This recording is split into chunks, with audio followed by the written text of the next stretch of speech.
कमाल.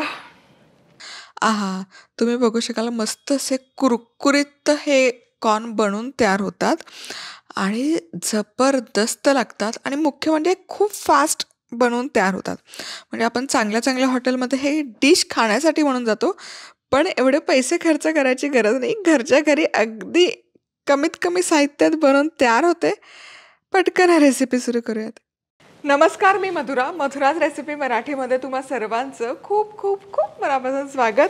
आज आहे ना मस्त आपण महागड्या हॉटेलमध्ये म्हणजे बार्बेक्यू नेशन अशा छान छान हॉटेल्स असतात ना, जिथे आपण हजार हजार रुपये देऊन जेवायला जातो, तिथे जसं मिळतं तसं कुरकुरीत कॉर्न घरच्या घरी अतिशय सोप्या पद्धतीने कसं बनवायचं ते बघतोय. इथे कढईमध्ये पाणी गरम करायला ठेवलेलं आहे. बरं, या रेसिपीज आवडल्या तर पटकन सबस्क्राईब देखील करा, लाईक, कमेंट आणि शेअर करा तुमच्या मित्रमैत्रिणींबरोबर. यामध्ये मीठ घालायचं उकळत्या पाण्यामध्ये आणि 400 ग्राम मी इथे मका घेते.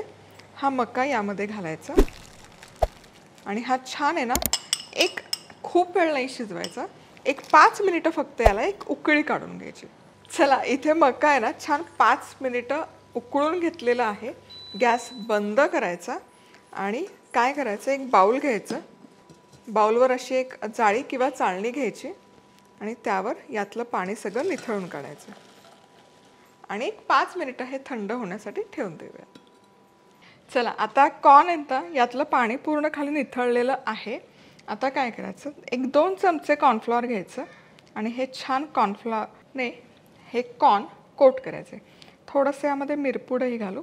कॉर्न आपण बॉईल करताना त्यामध्ये मीठ घातलं होतं, त्यामुळे आता मीठ घालायची गरज नाही. हे बघा, छानपैकी हे चिकटलं जातं कॉर्नफ्लॉवर कॉर्नला. हेच आपल्याला हवं आहे आणि जे जास्तीचं एक्सेस असेल ते खाली निघून जाईल पाण्यात. चला, आता हे तळून घेऊयात. अशाच मस्त चमचमीत आणि झणझणीत रेसिपीजसाठी मधुराज रेसिपी मराठीला सबस्क्राईब करा आणि त्याचबरोबर बेल आयकॉनवरही क्लिक करा. तेल तापवलेलं आहे. आता कॉर्नचं काय होतं ना, तेलात टाकले की ते टपाटपा फुटायची शक्यता दाट असते. त्यामुळे मका भजी, मक्याच्या रिलेटेड काही पदार्थ तुम्ही तळत असाल ना, तर ते मीडियम टू हाय हीट म्हणजे थोड्या मोठ्या आचेवर तळून घ्यायचे. हे जे झारं आहे ना, याच्यातच मी हा मका काढून घेते आणि आता हा तेलात सोडूयात. परफेक्ट. आणि जरा लांब उभं राहा मका तळत असताना, कारण मी पुन्हा पुन्हा सांगते, हे मका ना उडायची दाट शक्यता असते. त्यामुळे तेलात सुटलं की प्रिकॉशन म्हणून लांब व्हा आणि मोठ्या आचेवर तळा, हे अगदी महत्त्वाचं. आणि शक्यतो असा फोर्क घ्या आणि हे असे लूज करून घ्या, एकमेकाला चिकटले असतील तर, आणि असं रोटेट करत राहा म्हणजे ते एकसारखे तळले जातात. चला, लांबच उभं राहा आणि छान असा सोनेरी रंग आला की हे कॉर्न काढूयात. आणि इथे मी जाळीवर काढते म्हणजे त्यातलं ते जास्तीचं तेल आहे ते खाली निथळेल. त्याचबरोबर जो तळलेला मका आहे ना, त्याच्यातली ही गरम हवा खालनं वरनं रिलीज होईल आणि मग तो मऊ पडणार नाही पुढची प्रोसेस करेपर्यंत. छान असा मस्त खुसखुशीत होतो. तुम्हाला असं वाटलं की हा फुटायला सुरुवात झाली आहे तर गॅस सरळ बंद करा आणि मग काढा. मग अजिबात तो फुटत नाही. आता या स्टेपने सगळा मका आहे ना तळून घेते. थोडंसं असं झाऱ्यावर घेऊया, पटकन होतं असं केलं तर, आणि जरा अंगावर उडायची शक्यता पण कमी होते. फोर्क घ्या आणि लगेच सुट्टं सुट्टं करून.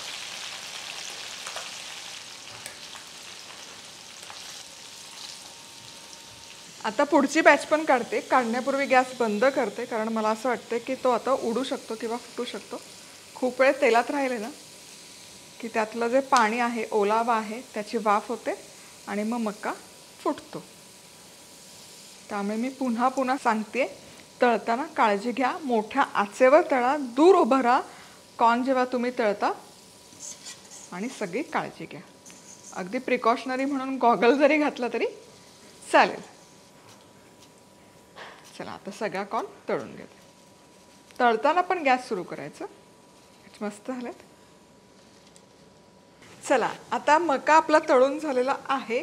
आता मसाला करूया. तर त्यासाठी 1 चमचा लाल तिखट, पाव चमचा चाट मसाला घ्यायचा, अर्धा चमचा जिरपूड, मिरपूड आणि हे सगळं मिक्स करून घ्यायचं आणि यात थोडं मीठही घालूयात.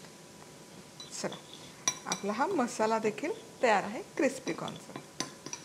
चला, आता हा तळलेला मका कॉर्न सगळे काढूयात. बघा मस्त झालेत, खुसखुशीत एकदम. आता यामध्ये हे स्पाइस मिक्स जे आपण तयार केलं होतं हे घालायचं, बारीक चिरलेला कांदा आणि कोथिंबीर खूप सारी. आणि हे फक्त आता हे बघा आहे की नाही भारी, म्हणजे अगदी बार्बिक्यूमध्ये मिळतं ना तशी त्याची चव होते. खाऊनही बघते, कारण कांद्यामुळे काय होतं ना, थोडा वेळ गेला की हे कॉर्न मऊ पडायला सुरुवात होते.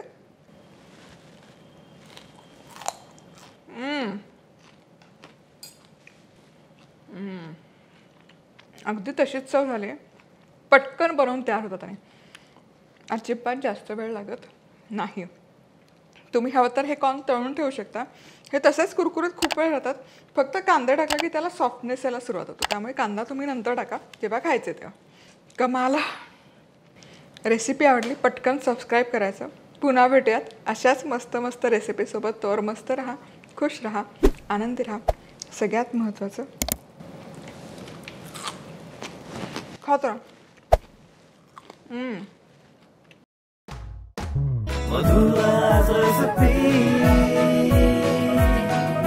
मधुराज रेसिपी, महाराष्ट्राची अस्सल चव.